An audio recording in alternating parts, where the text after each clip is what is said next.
kepada kita semuanya. Biqaulina alhamdulillahirabbil alamin.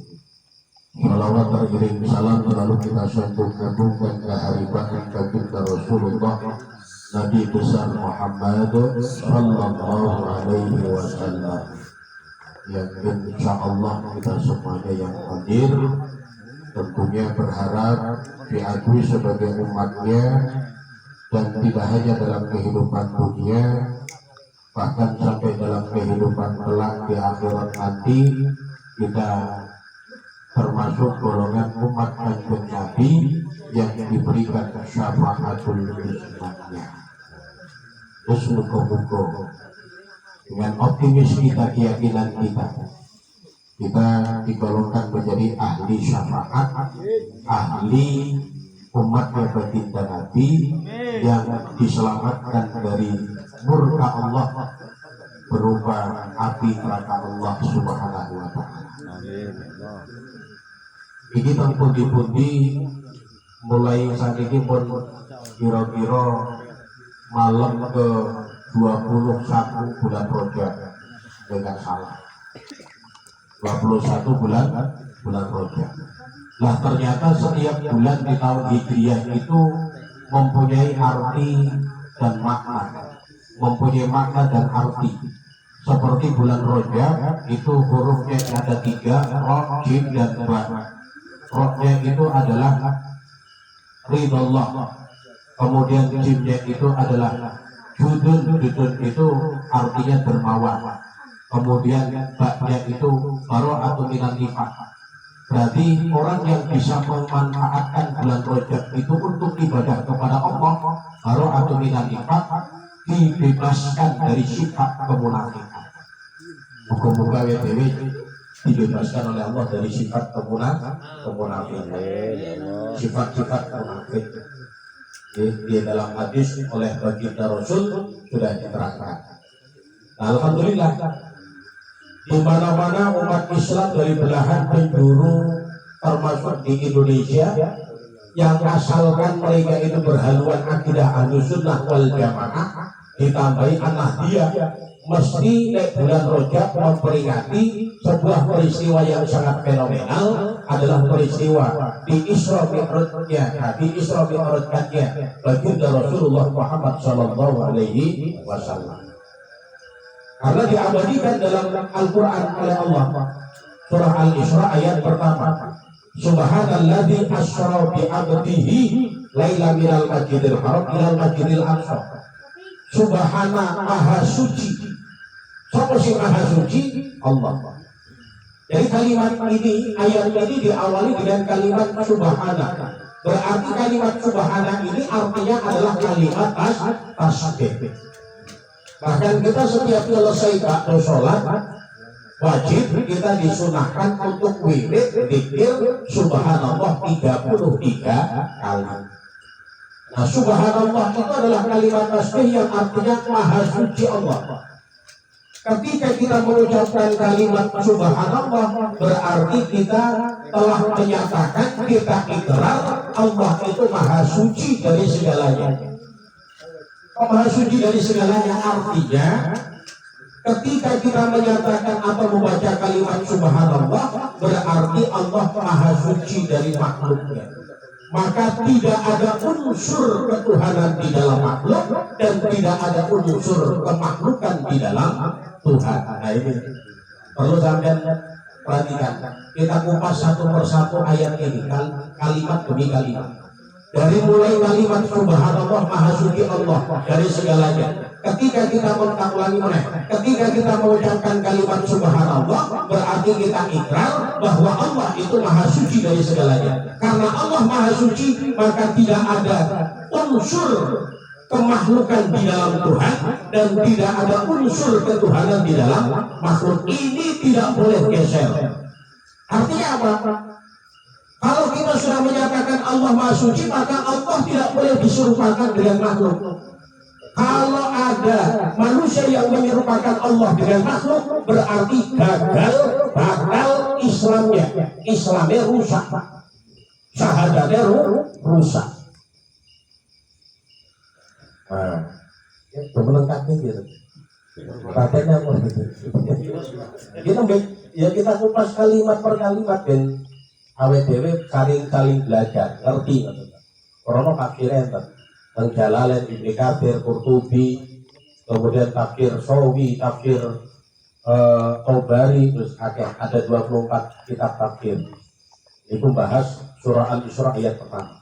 Siji, nanti sing perlu kita yakini bahwa Allah itu maha suci dari segalanya. Maka Allah tidak boleh diserupakan dengan makhluk. Kalau ada orang yang menyerupakan Allah dengan makhluk, maka berarti gagal Islamnya, rusak syahadatnya. Maka tidak ada unsur ketuhanan di dalam makhluk dan tidak ada unsur kemakhlukan di dalam Tuhan. Paham ya? Kurang rampung ini bahas subhanallah. Ya kan? Nah maka la ilaha illallah, tidak ada Tuhan kecuali Allah. Zikir yang kita ucapkan tadi adalah zikir tauhid, zikir ketuhanan. Kita menyatakan tauhid bahwa tidak ada Tuhan kecuali Allah, tidak ada Tuhan selain Allah, berarti selain Allah itu adalah alam. Selain Allah adalah alam. Maksudnya biar begitu. Selain Allah itu adalah alam. Tidak ada Tuhan selain Allah, berarti selain Allah itu adalah alam. Selain Allah itu berarti makhluk. Nah, menurut maksudnya. Ini rada jero pembahasan. Lihat Imam Syekh Nawawi Tanara Al-Bantani bahas kalimat la ilaha illallah sangat jero. Sangat dalam. Nah, itu awet dhewe ora tekan kono ilmu. Ini sing gampang-gampang wae. Karena berbekal ibadah, muga-muga istiqomah mati husnul khotimah. Amin. Tinggal coba sing arep mati dhisik ayo. Lah tak takoni pengin mlebu swarga, kepingin cepet apa suwe? Cepet ya wis lewat mati. Nah, kembali lagi ke pembahasan la ilaha illallah ini. Maka karena selain Allah itu adalah makhluk, kita ditantang oleh Allah.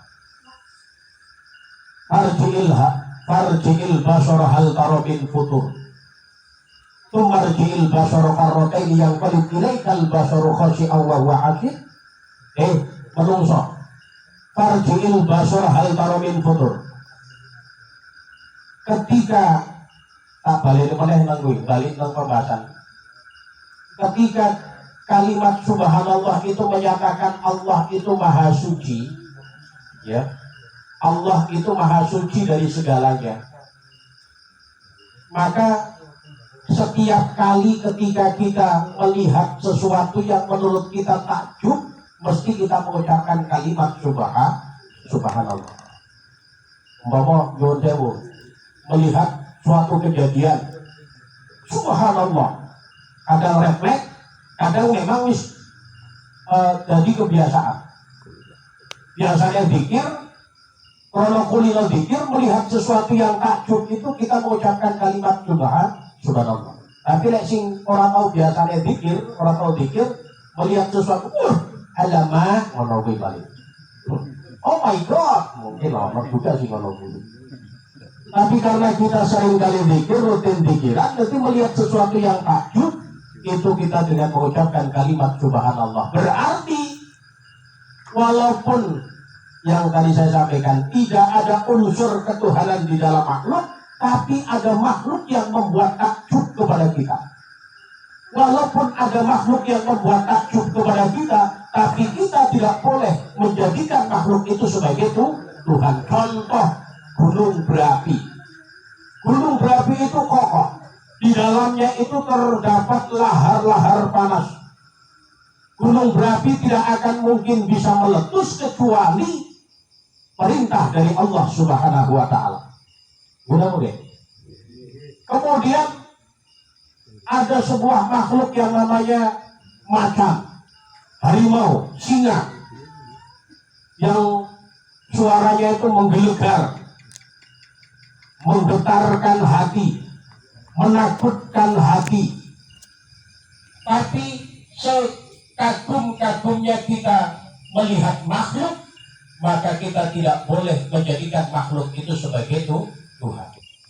Makhluk yang sangat istimewa, manusia yang sangat istimewa tidak ada lain kecuali baginda Rasulullah Muhammad Shallallahu Alaihi Wasallam.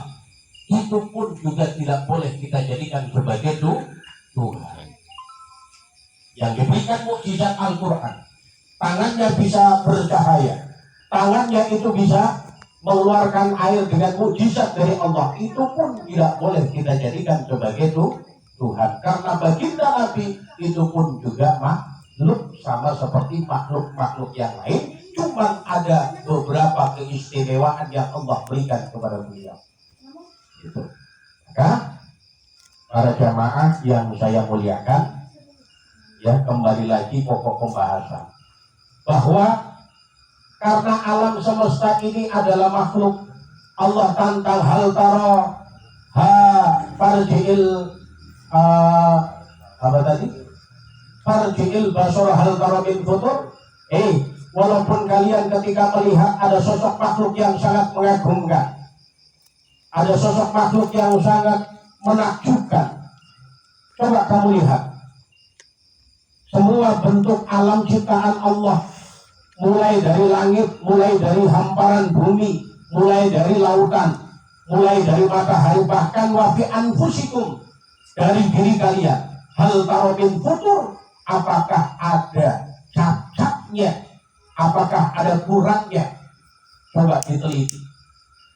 Langit yang kokoh berdiri di atas kita, gunung yang juga kokoh menjulang ke atas, bumi yang terhampar, lautan yang luas. Tumarji'il basara hal taro min futur. Kemudian coba teliti dengan seksama, perhatikan baik-baik, gunakan semua daya pengetahuan kalian, gunakan semua ilmu yang kalian miliki untuk meneliti, menelaah, mengkaji makhluk-makhluk yang telah Allah ciptakan itu. Seperti halnya contoh tumbuhan, coba diteliti.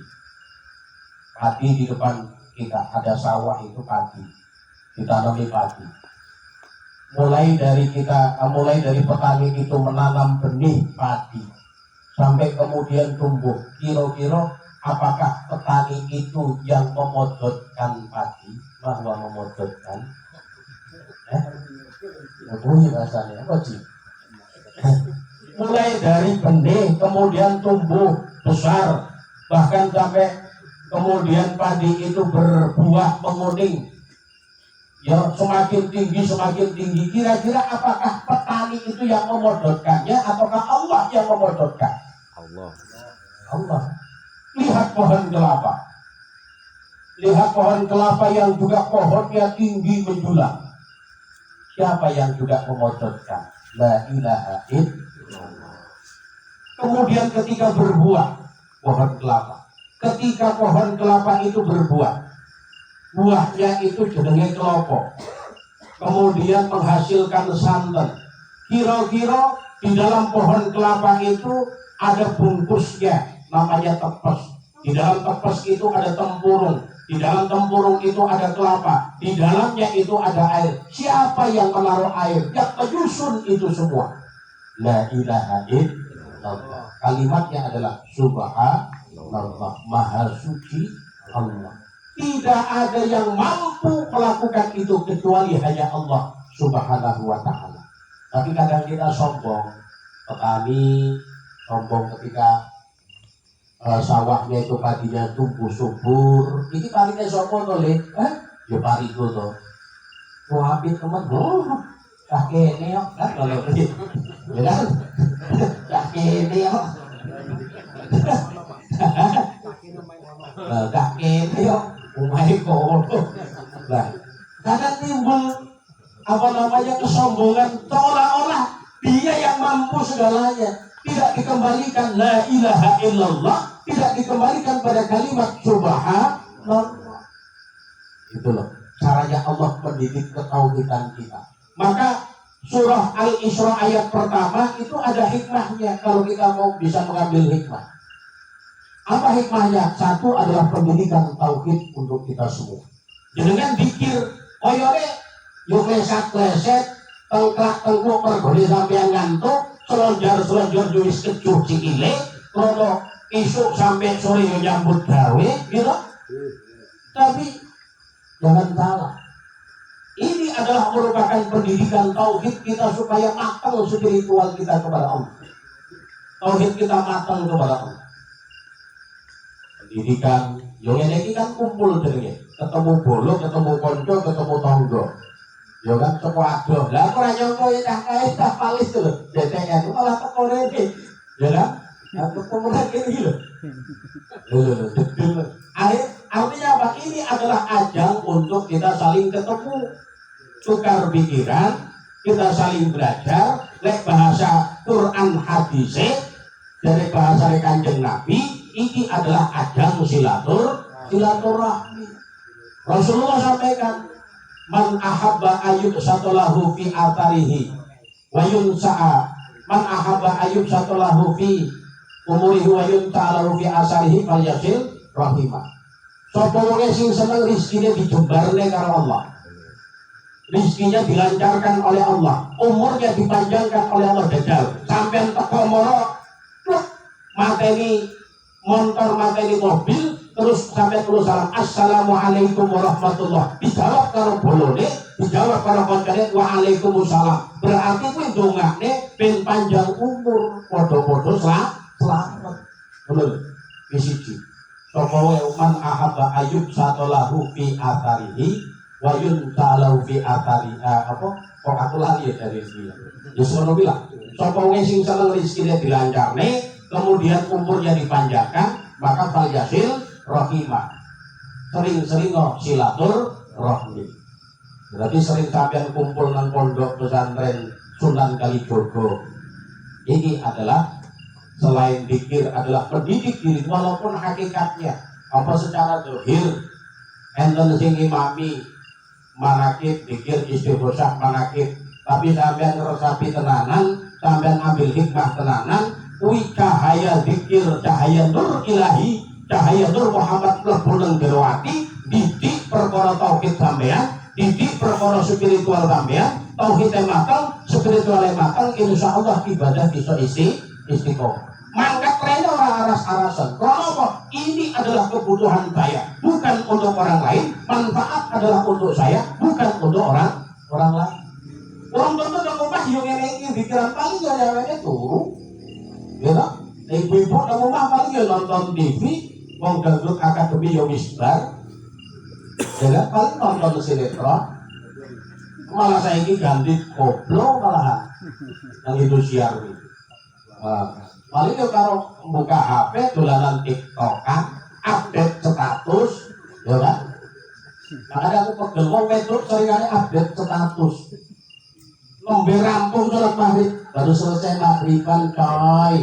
Lah ngono kuwi. Saiki nyuwun sewu, Tuhane jenenganku, jenengane kula Tuhane kula lan jenengan kabeh saiki zaman akhir iki setan gepeng iki HP iki Tuhane. Mergo rampung ibadah mesti update status. Kenapa ya? Lah wong ngene ada apa? Pikiran coy. Lah mana lagi kan guys? Iya. Iya. Iya Pak. Iya. Apa mana aku dia memperhatikan grup karena orang tahu komen, berkomen itu. Iya. Gambar bocah cilik letikan tulisannya Gorio. Liane dokumen doa-doa dengan kirim sekitar iya. Kadang megeli wong lho. Bari kayo lagi itu. Tapi kenyataan. Sallallahu Muhammad. Nah, kembali lagi ke pembahasan. Ya. Jadi la ilaha illallah, tidak ada Tuhan kecuali Allah, selain Allah itu adalah Allah. Maka yang kita lihat ini adalah seharusnya menjadi sebuah ibrah pelajaran buat kita, termasuk dalam ayat itu diteruskan subhanalladzi asra bi 'abdihi laila minal masjidil haram ilal masjidil aqsa. Kenapa kalimatnya bi 'abdihi bukan bi Muhammadin? Subhanalladzi asra bi Muhammadin. Padahal Muhammad itu adalah manusia paling mulia di antara manusia yang lain. Kenapa kalimatnya pakai bi abdi bukan bi Muhammad? Kenapa kalimatnya tidak memakai bir rasulihi, padahal baginda Nabi ini adalah khatamul anbiya war rasul, pungkasane penutupe para nabi dan rasul. Kenapa bukan subhanalladzi asra bi nabiyhi, maha suci Allah yang telah memperjalankan nabinya, kok pakai hambanya?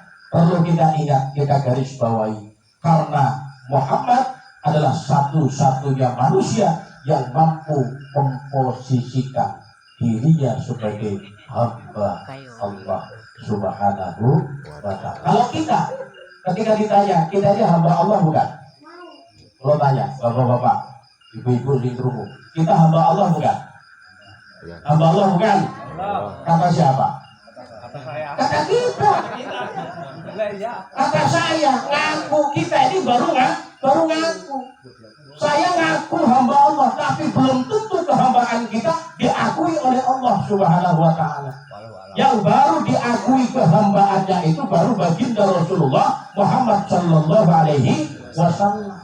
Maka kita ngeriung begini zikiran istighosah, terus judulnya zikir manakib Syekh Abdul Qadir Al-Jailani, kita gandul waliullah bihadzal zaman yang pernah dinyatakan oleh beliau, kun ma'allah fa illam takun ma'allah kun ma'aman ma'allah, serta bersamalah engkau dengan Allah, jadilah engkau bersama Allah. Lek urung iso yo gandul karo wong sing sudah bersama dengan Allah.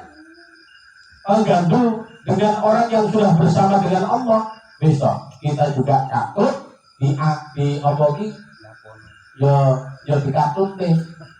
Ya, dikatut nih karo Syekh Abdul Qadir Jalil, muga-muga diakui santri, diakui umat Kanjeng Nabi, diakui hamba Allah Subhanahu wa ta'ala. Maka kita ini adalah dalam rangka membersihkan hati, menghidupkan ruh kita, menghidupkan hati kita. Ojo sampai hatimu mati, wong atine mati mergo siji 40 hari ora tahu disiram hatinya. Dengan apa? Tidak pernah dipupuk hatinya dengan ilmu dan nasihat agama. Ora tahu sowan karo kiai. 40 hari lek enek wong Islam ora tahu sowan karo kiai, ora tahu ketemu karo kiai, yakin ning atine dadi keras. Lah kok iso? Ya iya tak hati sing ngono kok dalil ora dalil. Wong Wahabi kan senengane dalil. Mana dalilnya ngono. Ya. Nah, seperti ini adalah dalam rangka kita menghidupkan hati. Ojo sampai ada sebuah peristiwa yang cerita, tapi itu karena si musuh ojo bisu yang kubar. Yang ini akhir zaman, yang ini umat ngomong umat ya kudu apa sing ditersane ya dituruti. Yang ini kualitas iman umat akhir zaman ya kayak gitu. Ya, podo wae muga-muga bisa istiqomah. Amin. Nah, zaman biyen enek ulama sing jenenge Abul Ishaq. Abul Ishaq kalau dalam literatur sufi terkenal dengan Syekh Ibrahim bin Adham. Syekh Ibrahim bin Adham ini yang menjadi rujukan para umat karena beliau adalah ulama terkemuka, ilmunya luar biasa. Menjadi rujukan juga para kiai pada zaman itu. Suatu saat Syekh Ibrahim bin Adham ini berjalan-jalan ke Basrah, sampailah di pasar Basrah. Karena Syekh Ibrahim bin Adham ini adalah ulama terkemuka, kedatangan beliau ini dimanfaatkan oleh umat yang ketika itu sedang bermakaryo, nyambut gawe, dagang nang pasar, kaya ngene pasar Bandarjaya. Ada sing dagang kordeng, ada sing dagang macam-macam, kemongko, ya ada sing dagang pasar. Ya, dagang besi, dagang panganan. Akhirnya kedatangan beliau dimanfaatkan oleh umat, kumpul semuanya, walaupun hanya sekedar tabaruk ngalah berkah, walaupun hanya sekedar tabarukan ngalah berkah, terus sekedar salaman wis.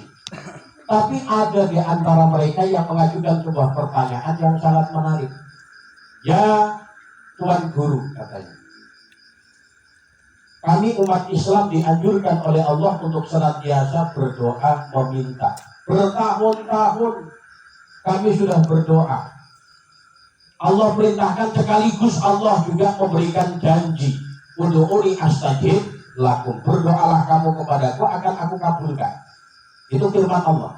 Tapi kenapa doa kami tidak kunjung dikabulkan? Permintaan kami tidak kunjung diberi, munajat kami tidak kunjung mustajab. Ini mergane apa? Masalahnya apa? Nah, krono Syekh Ibrahim bin Adham ini adalah seorang ulama yang wasito, seorang ulama yang kasyaf. Akhirnya beliau memberikan sebuah jawaban yang sangat menggelitik mereka. Kenapa doamu tidak dijabah? Kenapa permintaanmu tidak segera diberi? Karena apa? Ya ahlal basrah matat qulubukum bi asyrati asya. Mergone hatimu mati. Mengerti gak hatimu mati? Hatimu mati krono sebab 10 perkara.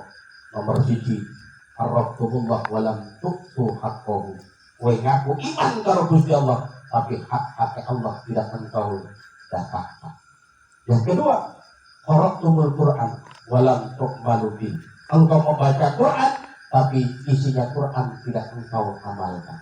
Saya ini kan ada wong hafal Quran, wah hafalannya tokat, tapi apa? Tidak bisa memahami isi kandungan ayat-ayat Al-Quran. Ini termasuk qara'tumul Quran walam tuqbalu bi. Kemudian idda'aitum hubba Rasulillah taraktum sunnatahu. Engkau ngaku cinta kepada Kanjeng Nabi, tapi sunnah-sunnahnya engkau tinggalkan. Ini gue dari termasuk sunnah jenggot lah. Jenggot untuk dasar. Jenggot itu sunnahnya Kanjeng Nabi dari. Nih, ya. Mulak-mulak ya raketan tipis-tipis yang minggu juga. Ya bukan hanya itu sunnah Kanjeng Nabi yang paling wajib, yang paling pokok apa? Kemudian tadi ini katanya enak jenggot itu. Akhirnya tadi kepotong ya. Ya, idda'aitum hubba Rasulillah taraktum sunnatahu. Kemudian yang keempat, idda'aitumul adawata syaitan wa wafaqtumuhu. Engkau mengaku setan itu adalah musuhmu, tapi perilakumu sehari-hari justru cocok karo perilakunya demit setan gitu. Ya kan? Ada 10 mau, tapi ya wis bengi kapan-kapan ya. Nah, kira-kira di antara papat sing cocok karo dhewe cocok, kira-kira apa? Nah, burungnya 10 akeh iki nembe papat mau.